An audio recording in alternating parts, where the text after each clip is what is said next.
bring this down a bit here. Let's do this. Hold on.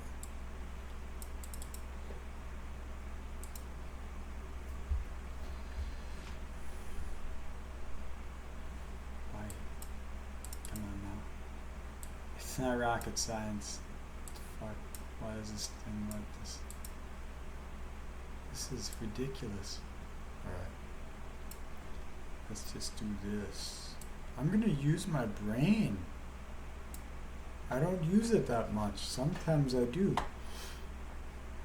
Alright, so I saw this chart. Friend of mine sent me a chart. So I'm just analyzing it. Now I picked a random time and place.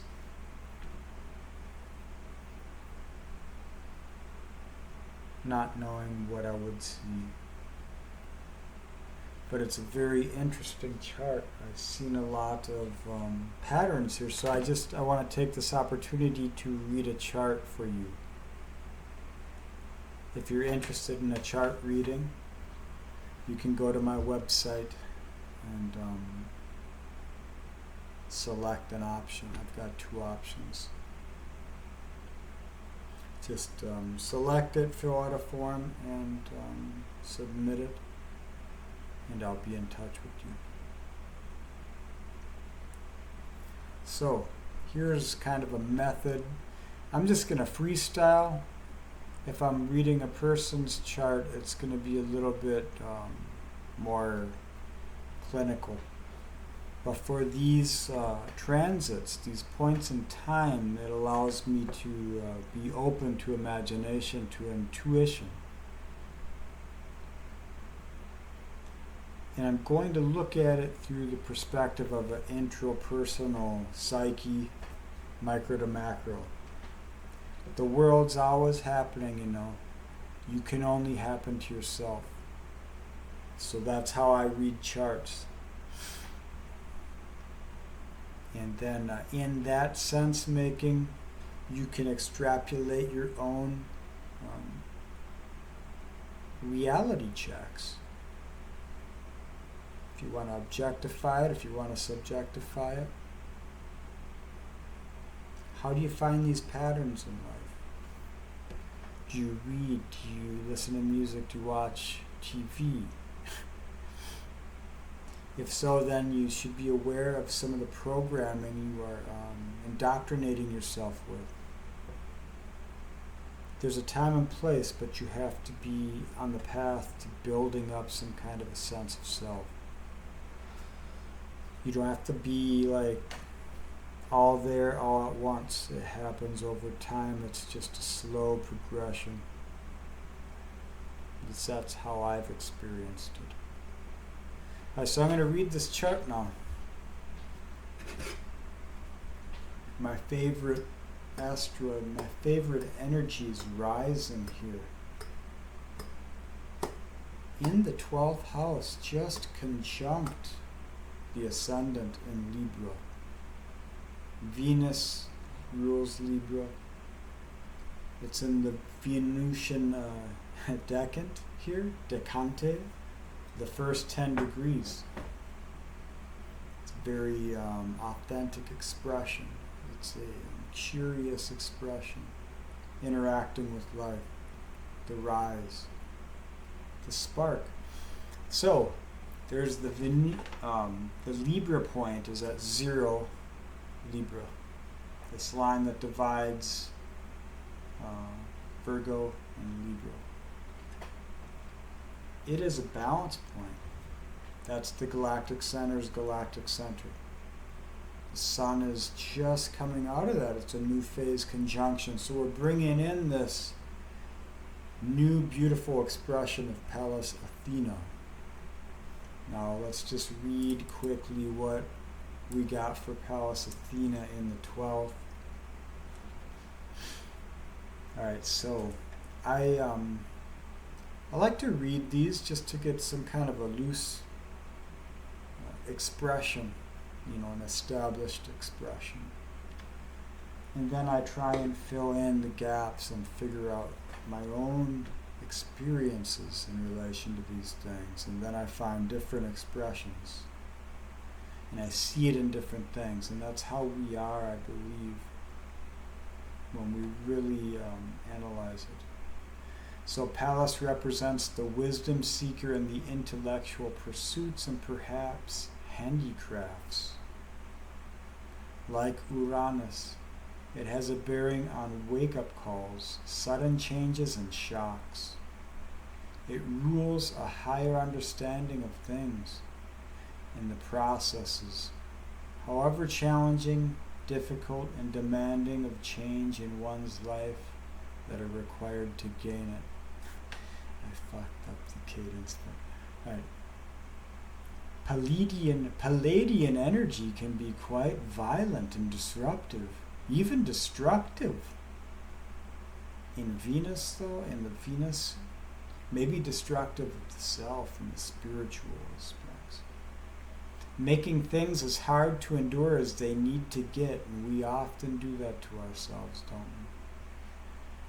we? And we do this in order to catalyze necessary action and alteration. I am a child of Pallas Athena. That's part of the lineage of what I'm working through from my father's line and his mother's line, and in a roundabout way, my mom and her mother and father. And so where were we here?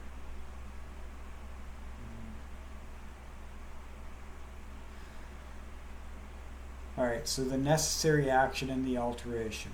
In this light, Pallas by transit can point to times of great stress, particularly if the person affected is resisting change. I know that all well. Pallas is also one of the symbols of the mind and prospers intellectual acumen and the cultivation of intelligence. Oh, I know that one. Oh yeah. Pallas people tend to be smart and fast, quick on the uptake and quick in action, although negative or unskillful expressions of Pallas can be apparently stupid because blocked on some level. You need ignorance in order to learn. Learning is experience. Experience is the opportunity to apply, to gain wisdom, to cultivate. All right, so where was I?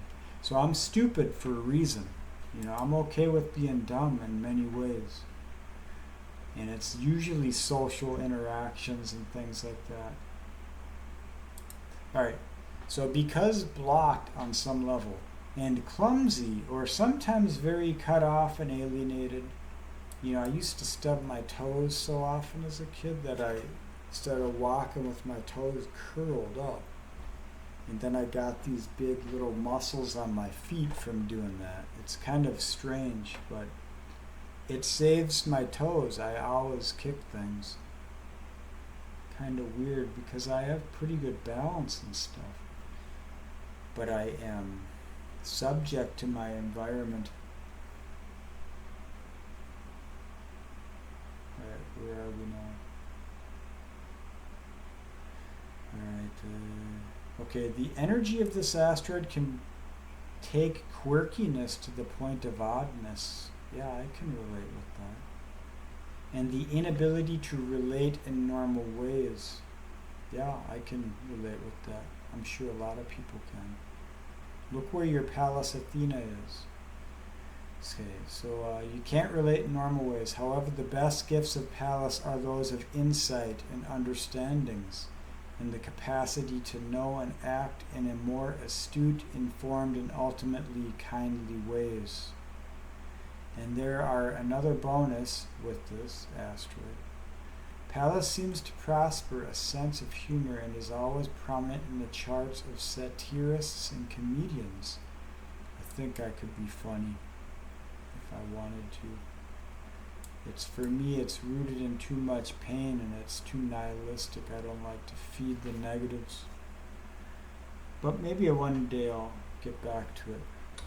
So one of the ways in which Pallas helps us to deal with the rigors and stresses of life is to make a joke of things instead of crying about them. This means Pallas helps us all to become that much tougher as well as smarter, and helps us to laugh in the face of adversity while finding a skillful strategy to deal with whatever life throws at us.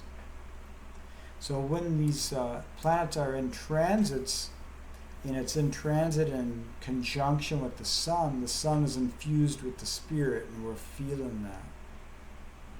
And that's a natural thing, it just comes through you, it's epiphany.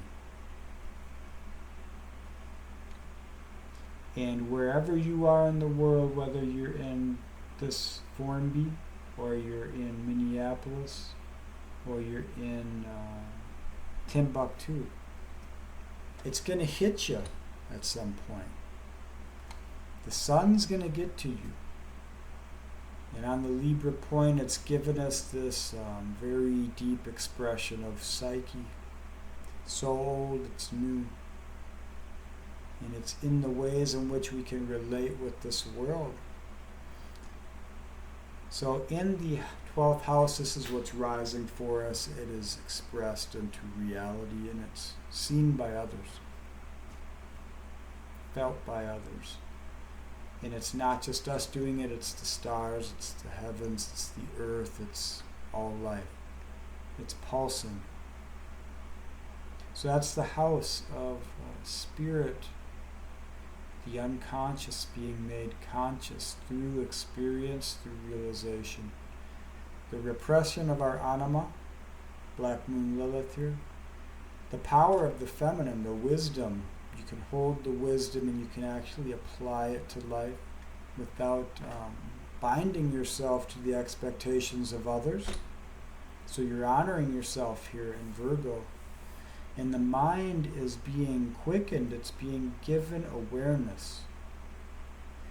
You don't need the words, you just need the feelings. The words come through the symbols of life, and as you start to dissolve your past experiences, awareness comes. And we've got this opposition with Neptune here, strong in Pisces in the transformative Plutonic degrees. And I forgot to mention, but Venus here is being reinforced, that Venusian traits within us by the Black Moon Lilith Sun.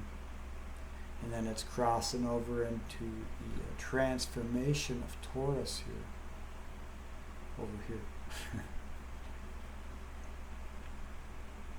In the Venusian degrees, if you look at final transformation through the working quincunx of Pisces, the spirit, where Neptune is affecting us. So it's working our transformation in for realization. Some of us it will be life, some of us it will be epiphany. Either way, they bring the same thing, it's just a different language. So Mars here rising as well.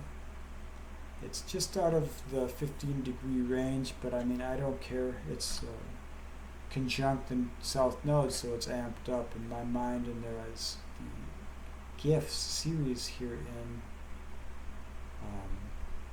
Scorpio, coming out of a new phase conjunction with the North Node of Chiron. So there's some kind of healing here. And as you can see, we got Chiron retro in the Sun's degree. So there is that bringing new healing energies through us. The wounded healer here. In the sign of self, the mind. But there's this very quick switch in Aries where there's this on point. The Aries point is the first, the zero of Aries in the Martian expression. Mars is the son of the sun. A masculine form, the yang. So we're healing that through an awareness. It's the power of perception. Without perception, you're just causing trouble. But trouble's necessary to learn. Our ignorance is the gift, and that's how we cultivate.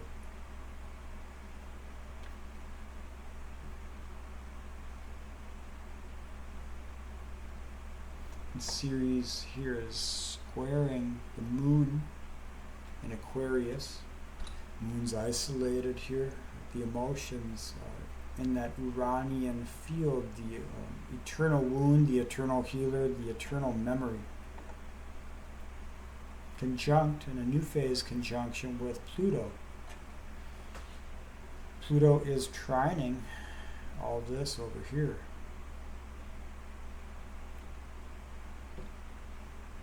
Or squaring, I mean. But since it's trining Uranus over here in the Saturnian decan of Taurus, it's, if you work with the energy, you tap into this trine up here. You know, we got to put tension to form, or it puts us into form. What side of the equation are you on? You should always try and put something into this life, into yourself, otherwise you get formed. And we got to go through it many times before we realize it sometimes, so it's alright. But when you get an awareness, like what we're getting here, we see the opportunities. And that's at the first degree Pisces of disillusionment and Neptune here, which is, so we are shedding some of the old beliefs, transforming them for a better expression, a more balanced one with the self. Venus still in the shadow path conjunct Juno. It's the alchemical wedding, and this Juno is representing your partner in life, whatever the pursuit is. And it looks like it would be with the self here in Leo, fun. And it's at the dream level, at the expression that you aim towards for the highest expression. You need a lot of motivation for that. That's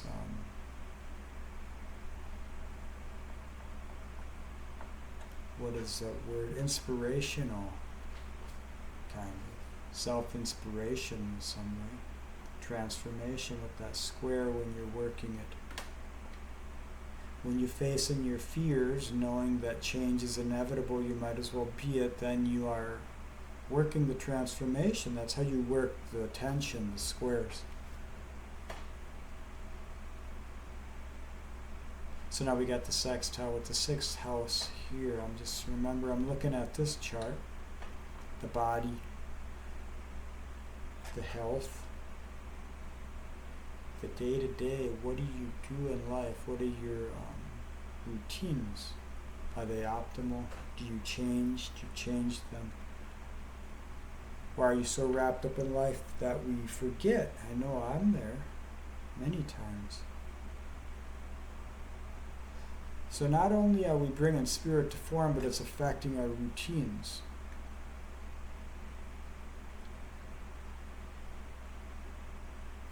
It's helping us to realize our habits, our ways, the epigenetics, what's reinforcing delusions, old beliefs, things that we actually disempowered ourselves in a way so that we could learn.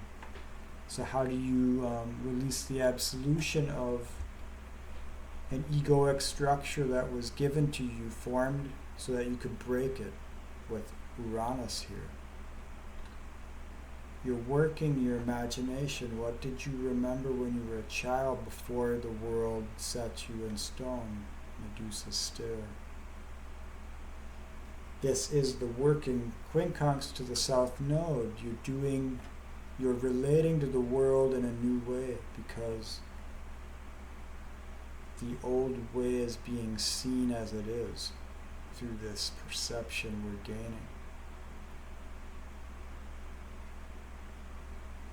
And if you look, we're just out of the finishing quincunx of Uranus in the Saturnian decan, and with the mind being realized for what it is, what it isn't. In Mars and the Uranian deacon here in Libra. In the first house, your perceptions are being gifted by the ancestors, the experience of the eternal memory, Uranus. So we're going to have to remember the wounds. The world's going to give us opportunity if we have forgotten. And it's not just you, it's everyone. But it's how we resonate with it, how we stand. Movement,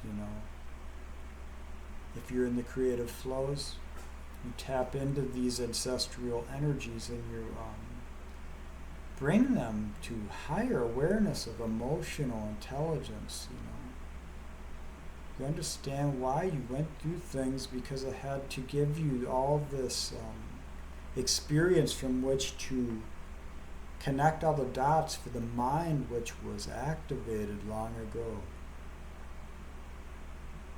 The mind, when it gets activated, it becomes the base of a pyramid. It's the 5 and 4, it's the fifth element. But until we recognize the emotions, they run the show. And the show is happening in this world. Our emotions feed into these loops which sustain us in relation to the world, and we become it in a way. And so the maladies of what society brings, the karmas, the ancestors, you're helping to transform it, heal it, grow it, cultivate it. But we got to go through it in our own ways to know it, and we get tied up in the subjective, the experience, and we lose sight of opportunity. So we're getting awareness of that through our psyche, our emotional psyche. That's the water pour of the star. Transforming Capricorn, you're on the mountain peak here. Pluto, Trinon, Uranus, Saturnian deacon. The spirit is just being rid of what no longer serves, what no longer makes sense. Not out of, could be out of spite or some emotion, but it is most likely just out of there's a non-relational energetic there. No longer can be bound. Because you've become aware. Now Vesta here, in the emotions of the moon, second degree. I didn't study the Sabians, but you can look at them. I don't know if this covers it, but no. The Vesta in the ninth, you are focused on discovering higher truths in life on the way you may be sidetracked by one or two fanatical belief systems. However, in the end, you will be committed to sharing your philosophical truths with the world, and that's what I'm doing right now. But this is an awareness, it's there for us all the time. You're in the phase or you're not, because you're digesting shadow.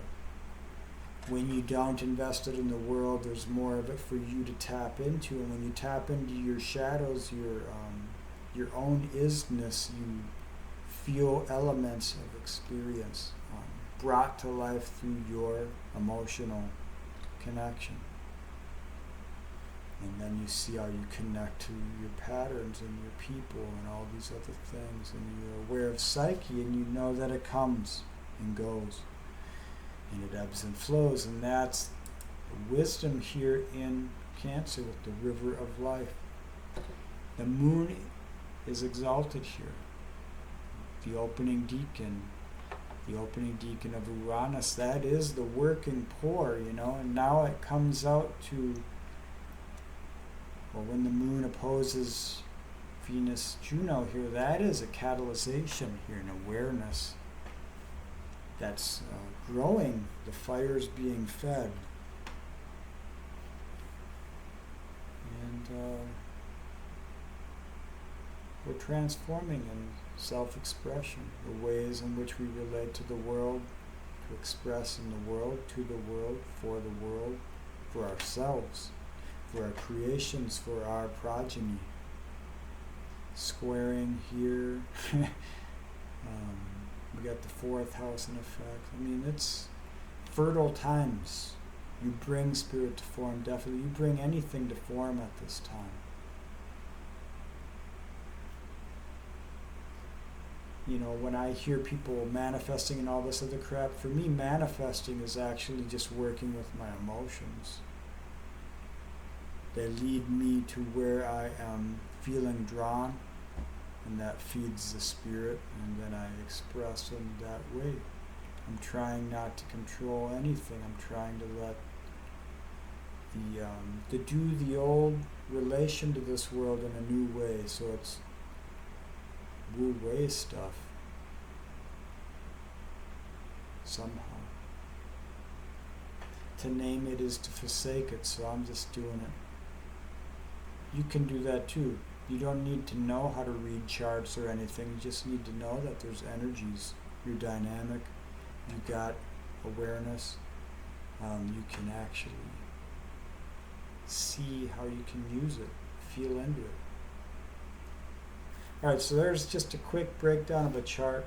If I look at a person's chart, I take all that kind of stuff into awareness when I look at profections and progressions and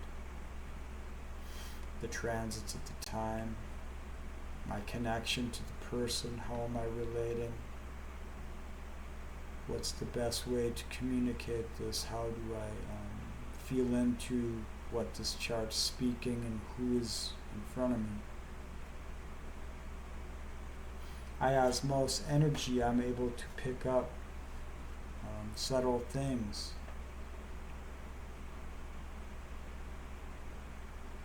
I have a hyper focus ability, and I can also disconnect, because you got to disconnect in order to get information. Then when you come back to awareness, you start to see things, because the words, the meanings are there, but you have no words. So only the symbols, the symbolics, the symbology of life, the symbols of life may ooze the knowledge, the gnosis. Alright, so this one went off the rails, but I hope the volume works. This camera is just atrocious with the volume. I gotta get a mic.